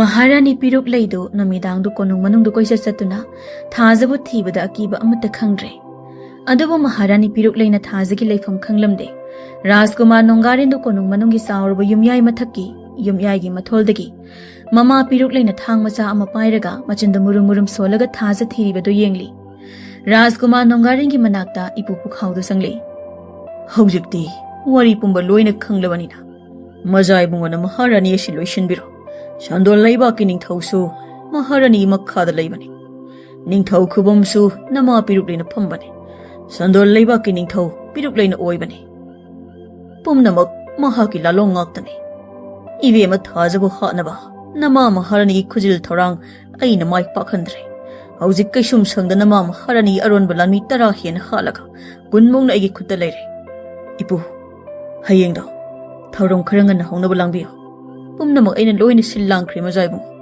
ꯍꯌꯦꯡꯒꯤ ꯅꯨꯃꯤꯠ ꯑꯁꯤꯅꯤ ꯂꯩꯕꯥꯛ ꯃꯤꯌꯥꯝꯅ ꯉꯁꯤ ꯑꯍꯤꯡ ꯇꯨꯝꯗꯕ ꯃꯈꯩ ꯉꯥꯏꯅꯔꯤꯕꯁꯤ ꯐꯔꯦ ꯑꯗꯨꯗꯤ ꯏꯄꯨꯁꯨ ꯉꯥꯏꯍꯥꯛ ꯄꯣꯊꯥꯕꯤꯅꯕ ꯇꯧꯕꯤꯔꯣ ꯑꯩ ꯊꯥꯖꯕꯨ ꯉꯥꯏꯍꯥꯛꯇ ꯁꯨꯝꯕꯤꯈꯤꯒꯦ ꯃꯔꯥꯏꯕꯛ ꯊꯤꯔꯕ ꯏꯁꯨꯗꯣ ꯅꯍꯥꯛꯅ ꯂꯧꯁꯤꯟꯕꯤꯌꯨ ꯅꯃꯥꯒꯤ ꯂꯥꯡꯗ ꯊꯨꯔꯕ ꯃꯄꯥ ꯃꯆꯥꯅꯤ ꯑꯩ ꯆꯠꯂꯦꯀꯣ ꯔꯥꯖꯀꯨꯃꯥꯔ ꯅꯣꯡꯒꯥꯔꯦꯟꯗꯨ ꯊꯥꯖꯒꯤ ꯇꯨꯝꯐꯝꯗ ꯆꯪꯂꯛꯏ ꯊꯥꯖꯗꯨ ꯐꯃꯨꯡꯗ ꯃꯁꯥꯗꯨ ꯀꯤꯊꯤ ꯀꯤꯔꯨꯝꯅꯅ ꯐꯝꯕꯣꯏ ꯀꯔꯤꯑꯣꯏ ꯇꯨꯝꯖꯔꯤ ꯀꯥꯡꯊꯣꯜꯗ ꯉꯥꯗꯨꯅ ꯅꯣꯡꯒꯥꯔꯦꯟꯗꯨ ꯊꯥꯖꯗ ꯈꯣꯏꯗꯥꯅ ꯌꯦꯡꯖꯔꯒ ꯍꯌꯦꯡ ꯍꯥꯏꯕ ꯅꯨꯃꯤꯠꯁꯤꯗꯒꯤ ꯑꯩꯒꯤ ꯊꯃꯣꯏꯒꯤ ꯅꯨꯡꯁꯤꯕꯁꯦ ꯅꯐꯝꯗ ꯂꯩꯕꯥꯛ ꯃꯤꯌꯥꯝ ꯃꯃꯥꯡꯗ ꯐꯣꯡꯗꯣꯛꯀꯅꯤ ꯀꯔꯤꯒꯤꯁꯨ ꯌꯥꯔꯛꯂꯣꯏ ꯅꯪꯗꯤ ꯑꯩꯅ ꯍꯥꯏꯔꯤꯕ ꯃꯈꯩ ꯍꯣꯏ ꯍꯥꯏꯕ ꯄꯥꯎꯈꯨꯝꯁꯤ ꯈꯛꯇꯅꯤ ꯈꯨꯝꯂꯤꯕ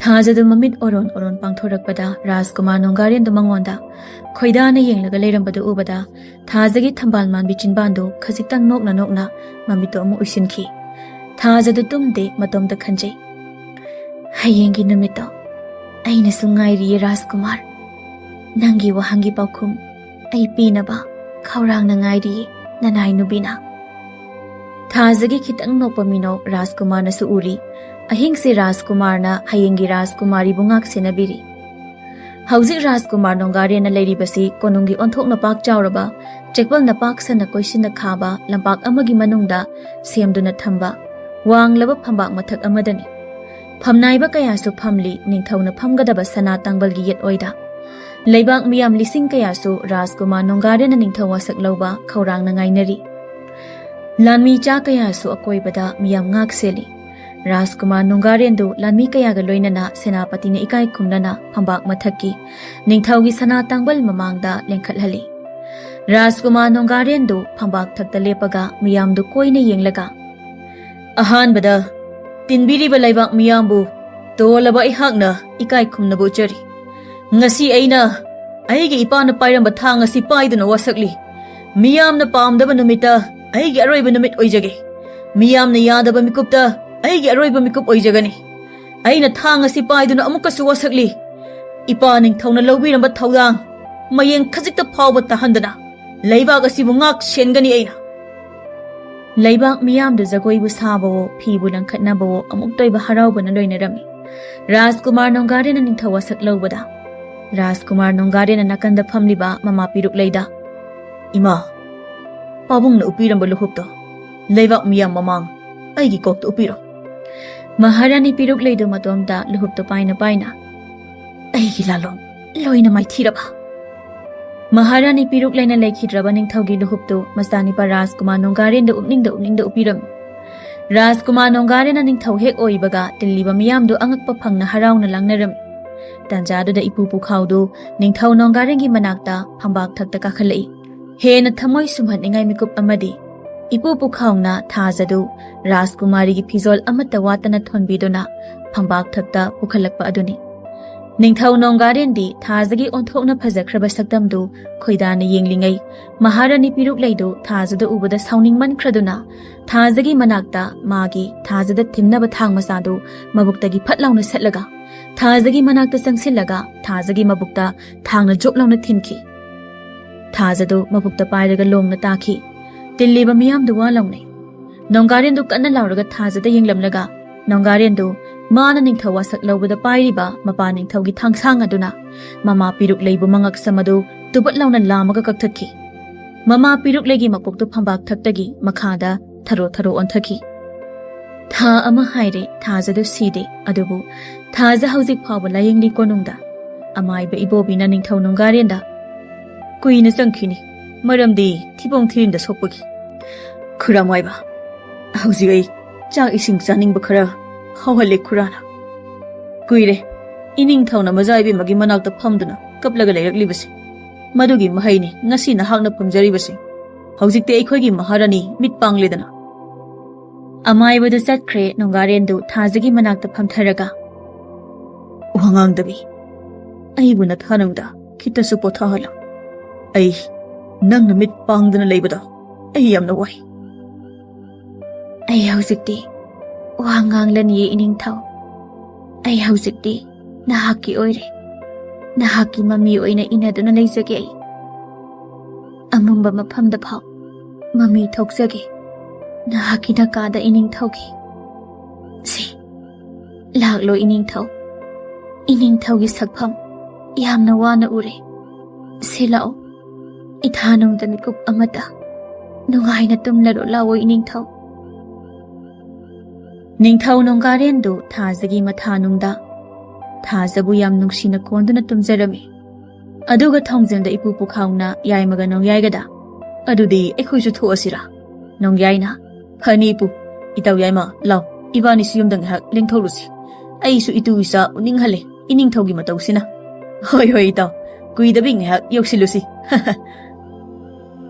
ꯑꯁꯨꯝꯅ ꯊꯥ ꯈꯔꯒꯤ ꯃꯇꯨꯡ ꯅꯤꯡꯊꯧ ꯅꯣꯡꯒꯥꯔꯦꯟꯒ ꯊꯥꯖꯒꯗꯨ ꯂꯩꯕꯥꯛ ꯄꯨꯡꯖꯥꯎ ꯊꯤꯟꯅ ꯂꯨꯍꯣꯡꯂꯝꯃꯤ꯫ ꯃꯔꯥꯏꯕꯛ ꯊꯤꯔꯕ ꯊꯥꯖ ꯉꯁꯤꯗꯤ ꯂꯩꯕꯥꯛ ꯑꯃꯒꯤ ꯅꯤꯡꯊꯧꯒꯤ ꯂꯣꯏꯅꯕꯤ ꯍꯥꯏꯕꯗꯨ ꯑꯣꯏꯔꯦ꯫ ꯅꯤꯡꯊꯧ ꯅꯣꯡꯒꯥꯔꯦꯟꯅ ꯊꯥꯖꯕꯨ ꯀꯌꯥ ꯌꯥꯝꯅ ꯅꯨꯡꯁꯤꯕꯒꯦ ꯍꯥꯏꯕꯕꯨ ꯀꯅꯥ ꯑꯃꯠꯇꯅ ꯊꯥꯖꯕꯨ ꯐꯖꯩ ꯍꯥꯏꯅ ꯐꯥꯎ ꯌꯦꯡꯕ ꯀꯤꯅꯔꯝꯃꯤ ꯅꯤꯡꯊꯧ ꯅꯣꯡꯒꯥꯔꯦꯟꯒꯤ ꯈꯝꯕꯟꯕꯗꯨꯅ꯫ ꯑꯁꯨꯝꯅ ꯅꯣꯡꯒꯥꯔꯦꯟꯅ ꯅꯤꯡꯊꯧ ꯑꯣꯏꯕꯗꯒꯤ ꯂꯩꯕꯥꯛ ꯑꯗꯨ ꯑꯅꯧꯕ ꯃꯑꯣꯡ ꯑꯃꯗ ꯆꯥꯎꯈꯠ ꯃꯥꯏꯀꯩꯗ ꯄꯨꯔꯛꯇꯨꯅ ꯅꯤꯡꯊꯧ ꯅꯣꯡꯒꯥꯔꯦꯟꯒꯤ ꯂꯩꯕꯥꯛ ꯅꯨꯡꯉꯥꯏ ꯌꯥꯏꯐꯅ ꯄꯥꯟꯈꯤꯔꯝꯃꯤ꯫